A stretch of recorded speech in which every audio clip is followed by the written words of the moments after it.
এখন Donald Trump সর্বশেষ যে প্রস্তাবটি উত্থাপন করেছিলেন যে দনবাসের যে অঞ্চলটুকু রাশিয়া দখল করে নিতে পারেনি 5,000 বর্গ কিলোমিটার জায়গা, সেখানে একটা স্বাধীন অর্থনৈতিক অঞ্চল করার কথা তিনি বলেছেন।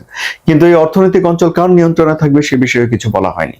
অর্থাৎ দনবাস হস্তান্তর করা, দনবাস কার দখলে থাকবে এই বিষয়ে আলোচনা এখনো ঘুরপাক খাচ্ছে এবং এই বিষয়টি এখনো পর্যন্ত কোনো রকম মীমাংসা হয়নি। এখন এই প্রস্তাব যখন ডোনাল্ড ট্রাম্প করেছেন, আপনারা জানেন যে ট্রাম্পের কথায় না বলা জেলেনস্কির জন্য খুবই কঠিন।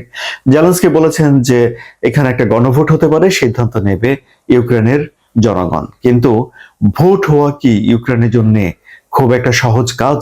কারণ 57 লাখ মানুষ তো এর আগেই একবার গেছে, তারপরে 1 লাখের মতো মানুষ দেশের বাইরে রয়েছে, 10 লাখের মতো সেনারা রণক্ষেত্রে কাজ করছে, অনেকে দেশের ভিতরে 50 লাখের মতো মানুষ এক জায়গা থেকে অন্য জায়গায় চলে গেছে, উদ্বাস্তু হয়েছে।